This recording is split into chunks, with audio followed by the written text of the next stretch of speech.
A pressão não começou agora, mas nunca esteve tão visível. Em questão de horas, movimentos que pareciam isolados passaram a se encaixar como peças de um mesmo mecanismo em funcionamento. O que antes era tratado como ruído político virou sinal claro de mudança dentro do centro do poder. E quando sinais assim aparecem ao mesmo tempo, vindos de direções diferentes, o padrão deixa de ser coincidência e passa a ser estrutura.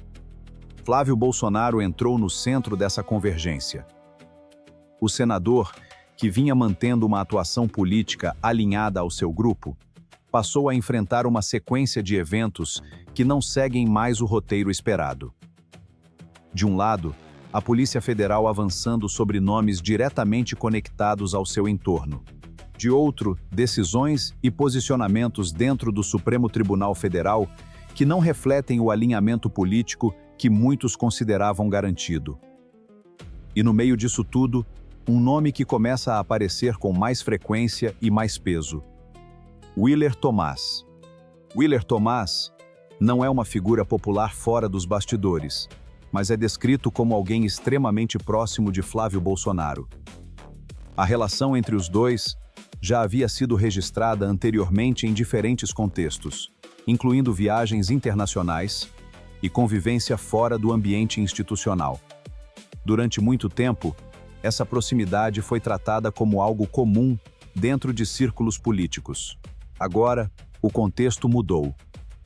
As investigações da Polícia Federal passaram a apontar Willer Thomaz como peça relevante dentro de uma estrutura mais ampla.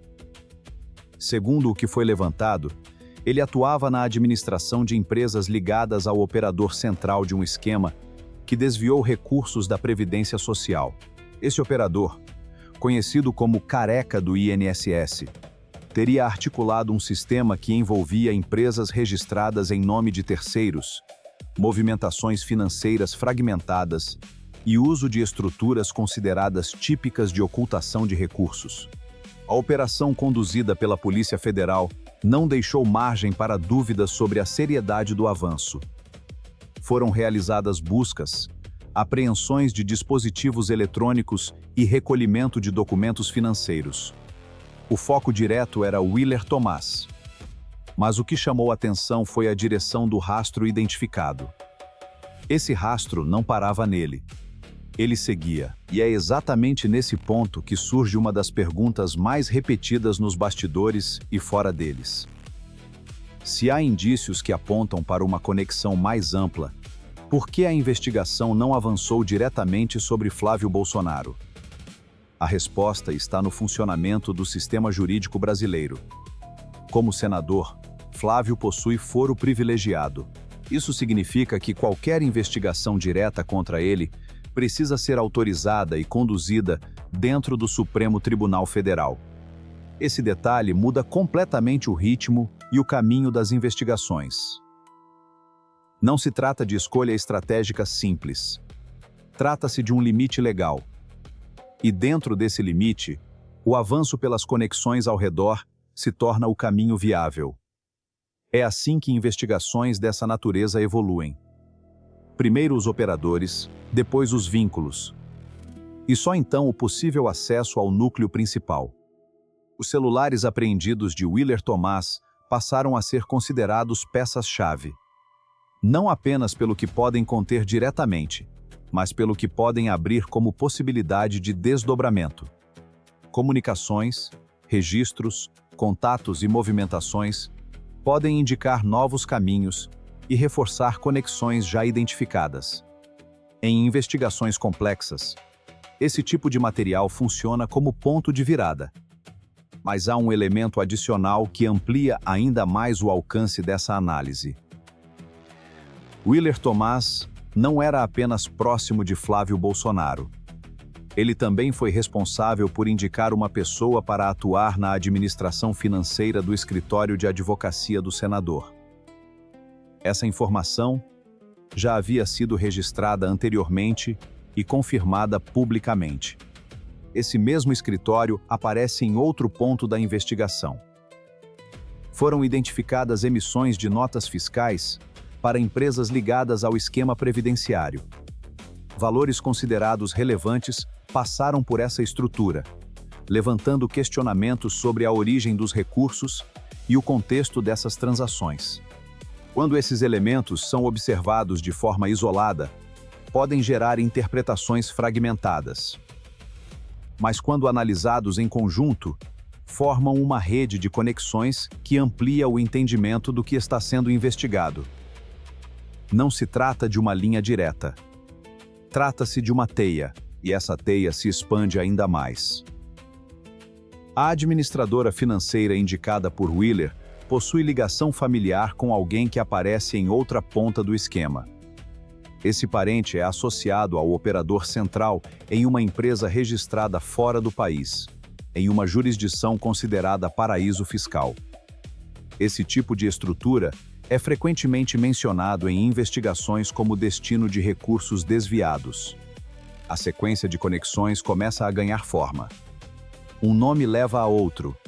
Uma relação abre caminho para outra.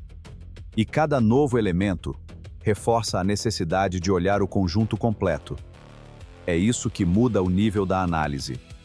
Enquanto isso, outro movimento acontecia em paralelo, fora do campo direto da investigação financeira. Flávio Bolsonaro participou de um encontro com diplomatas estrangeiros e voltou a levantar questionamentos sobre o sistema eleitoral brasileiro, especificamente sobre as urnas eletrônicas.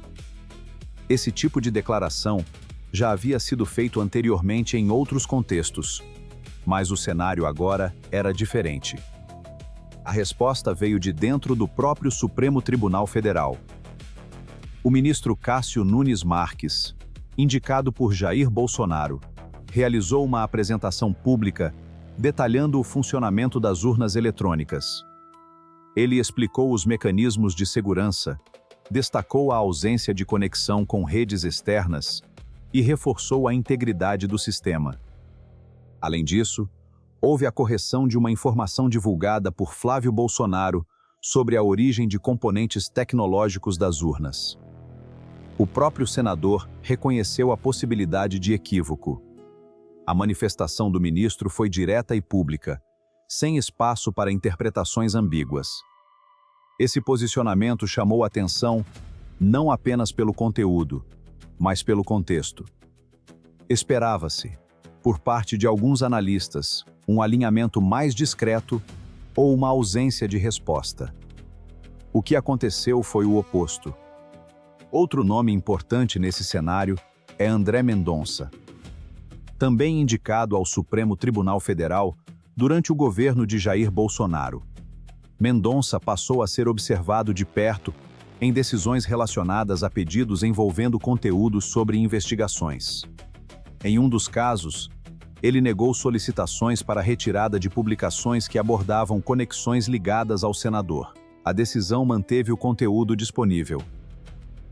E isso reforçou a percepção de que o comportamento dentro do tribunal não segue mais uma lógica previsível baseada apenas em indicações políticas. Esse fator altera o ambiente em que as investigações se desenvolvem. A soma desses movimentos cria um cenário que poucos estavam dispostos a considerar anteriormente. Polícia Federal avançando em uma linha investigativa concreta. Ministros do Supremo adotando posturas públicas e decisões que não correspondem a expectativas políticas. E um conjunto de conexões que continua se expandindo à medida que novos elementos surgem. O impacto disso vai além de um único nome. O esquema investigado envolve recursos que teriam sido retirados de beneficiários reais da Previdência Social. Pessoas que dependem desses valores para suas despesas básicas. Isso traz uma dimensão concreta para o caso. Ao mesmo tempo, existe um fator conhecido por quem acompanha a política brasileira há mais tempo. Nem toda investigação se transforma em consequência imediata. Processos podem se estender, decisões podem demorar e caminhos podem se tornar mais complexos ao longo do tempo. Mas há uma diferença importante no cenário atual. Não se trata de uma única frente. São múltiplas linhas avançando simultaneamente. E isso altera o equilíbrio do processo. O que acontece a partir daqui depende de vários fatores.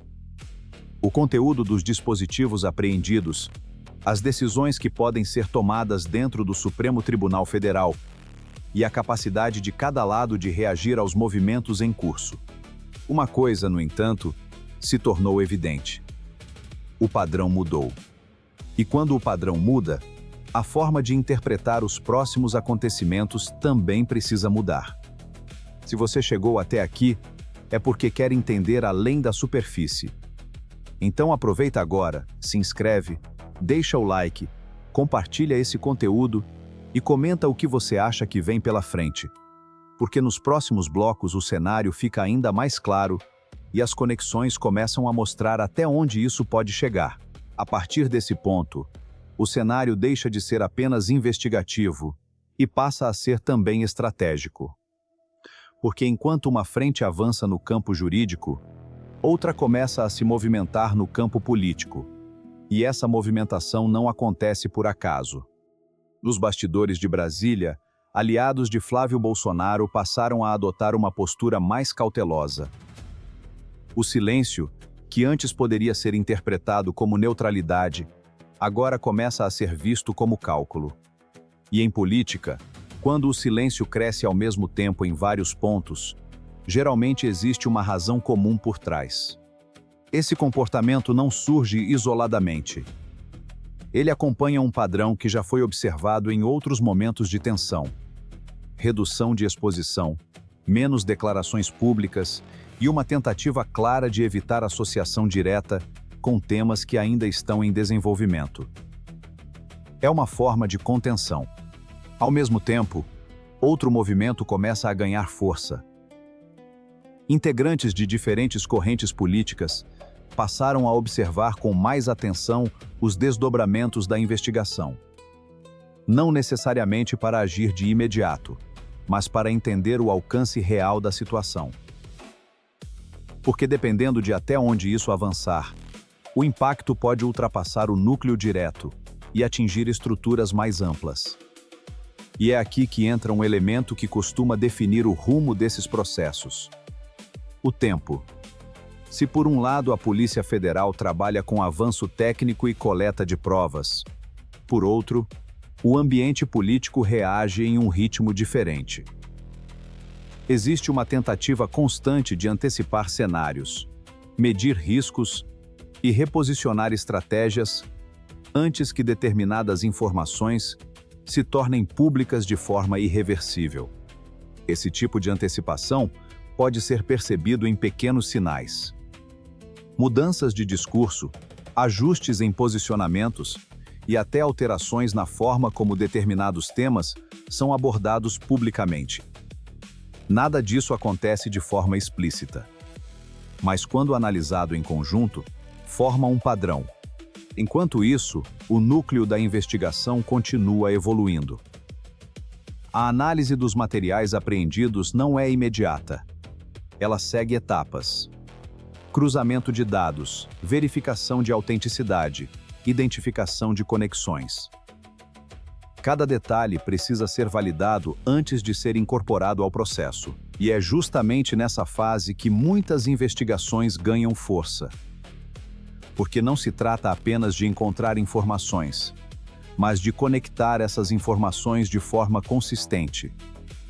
Uma mensagem isolada pode não significar muito, mas várias mensagens, em sequência, dentro de um contexto específico, podem mudar completamente a interpretação. Outro ponto que começa a ser observado com mais atenção é o fluxo financeiro identificado. Movimentações consideradas atípicas, padrões repetitivos e uso de estruturas intermediárias são elementos que, quando confirmados, reforçam a existência de um modelo operacional. Esse modelo, segundo o que já foi levantado, não seria simples. Ele envolveria múltiplas camadas, utilização de empresas com diferentes funções e uma tentativa clara de fragmentar as transações para dificultar o rastreamento. Esse tipo de estrutura exige coordenação. E quando há coordenação, surge uma pergunta inevitável: quem está no comando? Até agora, a investigação avança sobre nomes periféricos e conexões indiretas. Mas o objetivo final de operações dessa natureza costuma ser identificar o nível mais alto possível dentro da estrutura. E esse processo nem sempre é rápido. Ao mesmo tempo, existe uma pressão externa crescente. A exposição pública do caso começa a gerar repercussão não apenas entre analistas políticos, mas também entre a população. E isso adiciona uma camada adicional de complexidade. Porque quando um tema ganha visibilidade, ele deixa de ser apenas técnico. Ele passa a ser também narrativo. Diferentes interpretações começam a surgir. Grupos tentam reforçar versões, minimizar impactos ou ampliar determinados pontos. E nesse ambiente, a disputa pela narrativa se torna tão relevante quanto o avanço da própria investigação. Mas existe um limite para essa disputa. E esse limite costuma aparecer quando novos fatos são apresentados. Se os próximos passos da investigação trouxerem elementos concretos, documentados e verificáveis, o espaço para interpretação diminui. E é nesse momento que o cenário pode mudar de forma mais brusca. Por outro lado, se o avanço for mais lento, o ambiente político tende a ganhar tempo. Tempo para reorganizar, para reposicionar e, em alguns casos, para diluir o impacto inicial. Esse equilíbrio entre avanço técnico e reação política é o que define o ritmo real de situações como essa. E agora a atenção se volta para os próximos movimentos. O que será encontrado nos dispositivos apreendidos? As conexões identificadas serão suficientes para abrir uma nova fase da investigação? E, principalmente, haverá elementos que justifiquem um avanço direto para dentro do Supremo Tribunal Federal? Essas perguntas ainda não têm resposta definitiva. Mas o caminho até elas já começou a ser traçado. E se você está acompanhando até aqui, presta atenção nisso. Os próximos dias tendem a ser decisivos. Porque é exatamente nesse ponto que muitas investigações deixam de ser apenas promissoras e passam a ser determinantes. Agora me diz, você acha que isso vai avançar de verdade ou pode acabar esfriando como outros casos no passado? Comenta aqui embaixo, porque essa percepção ajuda a entender como esse cenário está sendo visto fora dos bastidores. Se existe um momento em que tudo pode mudar dentro de uma investigação, é exatamente quando os elementos começam a convergir. E é isso que começa a se desenhar agora. Até aqui, o que se viu foi um avanço consistente, mas ainda indireto. Conexões, relações, movimentações financeiras e decisões institucionais, criando um ambiente de pressão crescente. Mas existe um ponto específico que transforma esse tipo de cenário em algo muito maior. Quando as linhas paralelas se encontram. E os indícios de que isso pode acontecer começam a aparecer. Dentro da Polícia Federal, a análise dos dispositivos apreendidos entra em uma fase considerada sensível. Não é mais apenas coleta. É interpretação. É cruzamento fino de dados. É o momento em que nomes, datas, valores e comunicações precisam se encaixar com precisão. Esse processo costuma revelar algo fundamental: padrão de comportamento. E quando um padrão é identificado, ele não depende mais de um único elemento. Ele se sustenta pela repetição, pela coerência entre diferentes registros, pela lógica interna das movimentações. Se esse padrão for confirmado, o cenário muda de nível, porque deixa de ser uma suspeita baseada em conexões e passa a ser uma estrutura com funcionamento identificável. E estruturas, quando comprovadas, têm implicações muito mais profundas. Ao mesmo tempo, nos bastidores políticos, o ambiente começa a apresentar sinais mais claros de reorganização. Aliados que antes se posicionavam com mais firmeza passam a adotar um discurso mais genérico. Declarações diretas dão lugar a respostas evasivas. E temas sensíveis começam a ser evitados em entrevistas e aparições públicas. Isso não acontece por acaso. É uma estratégia conhecida: reduzir exposição enquanto o cenário ainda está indefinido. Evitar compromissos públicos que possam ser cobrados mais adiante. Criar margem de manobra. Mas essa estratégia tem um limite. E esse limite aparece quando novos fatos entram em circulação. Se a investigação avançar com elementos concretos, documentos, registros, comunicações, o espaço para neutralidade diminui. Porque o custo de permanecer em silêncio passa a ser maior do que o de se posicionar.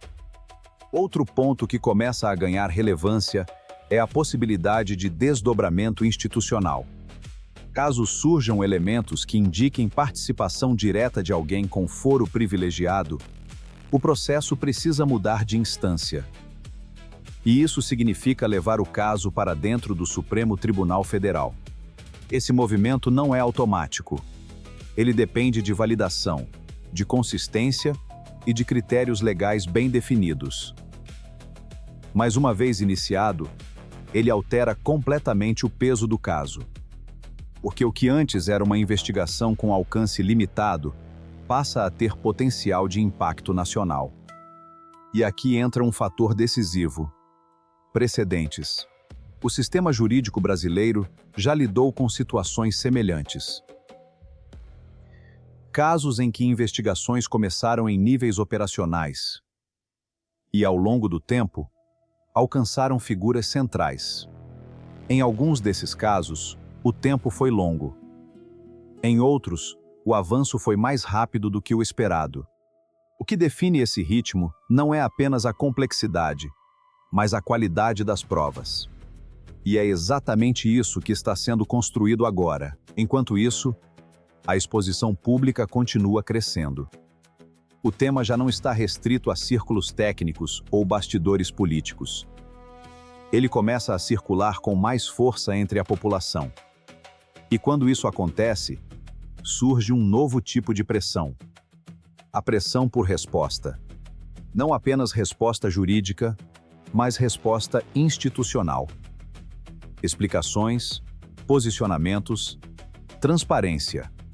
E esse tipo de pressão costuma acelerar processos, ou pelo menos, aumentar a expectativa sobre eles. Mas existe um detalhe que não pode ser ignorado. Nem toda expectativa se concretiza. E é justamente nesse ponto que o cenário se divide. De um lado, a possibilidade de avanço consistente, com novas fases da investigação, ampliação de escopo e possíveis consequências diretas. Do outro, a possibilidade de desaceleração, com o processo entrando em um ritmo mais lento, técnico, menos visível e mais prolongado. As duas trajetórias são possíveis. E muitas vezes, elas acontecem ao mesmo tempo em diferentes frentes. Mas existe um fator que pode inclinar esse equilíbrio: o que ainda não foi revelado. Porque em investigações desse tipo, o que está público representa apenas uma parte do todo. Existe sempre um volume de informação que ainda está em análise, ainda não divulgado, ainda não conectado. E é nesse volume que podem estar os elementos decisivos. Agora presta atenção nisso. Quando uma investigação chega nesse estágio, o próximo passo raramente é neutro. Ou ela avança de forma mais clara, ou entra em um período de silêncio estratégico. E esse silêncio, quando acontece, não significa ausência de movimento. Significa preparação. Preparação para uma nova fase. Então a pergunta que fica agora é direta. Estamos prestes a ver um avanço que muda o nível desse caso, ou uma pausa que esconde o que ainda está por vir? Se você chegou até aqui, já entendeu que não é só mais uma notícia. É um cenário em construção. Então faz o seguinte: se inscreve no canal, deixa o like e ativa o sino, porque os próximos capítulos dessa história podem definir muito mais do que parece agora. E me diz aqui embaixo, você acha que esse caso ainda vai surpreender ou já dá para prever o final? Porque dependendo do que vier a seguir, o jogo pode virar completamente. E quando tudo isso é colocado em perspectiva, o que se tem não é apenas mais um caso em andamento. É um momento de inflexão. Porque não se trata apenas de uma investigação isolada, nem de um episódio pontual dentro do cenário político. O que está em jogo aqui é a forma como estruturas de poder reagem quando passam a ser pressionadas por múltiplos lados ao mesmo tempo. De um lado, uma investigação que avança tecnicamente, conectando peças que antes pareciam dispersas. Do outro, um ambiente político que começa a se reorganizar, ajustando discursos, recalculando riscos e tentando antecipar possíveis desdobramentos. E no meio disso tudo, decisões institucionais que deixam claro que o comportamento dentro das instituições pode não seguir mais o mesmo padrão de previsibilidade de antes. Esse conjunto de fatores cria um cenário raro. Um cenário onde diferentes forças avançam ao mesmo tempo, sem um controle central evidente, e onde cada novo elemento revelado pode alterar o equilíbrio de forma imediata. Se as conexões forem confirmadas, se os padrões identificados se sustentarem, se o conteúdo ainda não revelado trouxer novos nomes ou novas evidências, o impacto pode ir além do que se projeta agora. Mas se houver desaceleração, se o processo entrar em um ritmo mais técnico e menos visível, se o tempo voltar a ser o principal fator, o cenário também muda. Não necessariamente desaparece, mas se transforma. E é exatamente por isso que esse momento exige atenção. Porque o que acontece a partir daqui não depende de um único fator. Depende da combinação entre prova, decisão e contexto. E quando esses três elementos se alinham, a história costuma mudar de direção. Agora, existe uma coisa que você precisa ter em mente. Grande parte do que define o rumo final desse tipo de caso não acontece diante das câmeras. Acontece nos bastidores, nas análises que ainda não foram divulgadas, nas decisões que ainda estão sendo construídas e nos movimentos que ainda não vieram a público. E é exatamente aí que o bastidor diário entra. Porque aqui, você não acompanha só o que já aconteceu, você acompanha o que está se formando. Então, se você quer continuar entendendo esse jogo antes que ele apareça de forma completa, esse é o momento. Se inscreve agora no canal, ativa o sino e deixa o like porque os próximos dias podem trazer definições importantes. E você precisa estar um passo à frente para entender cada movimento. E comenta aqui embaixo. Isso é o começo de uma virada real, ou mais um ciclo que pode terminar sem grandes consequências. A sua visão faz diferença aqui dentro. Porque enquanto muita gente só reage ao que já aconteceu, quem acompanha os bastidores entende antes. E nesse jogo, entender antes muda tudo.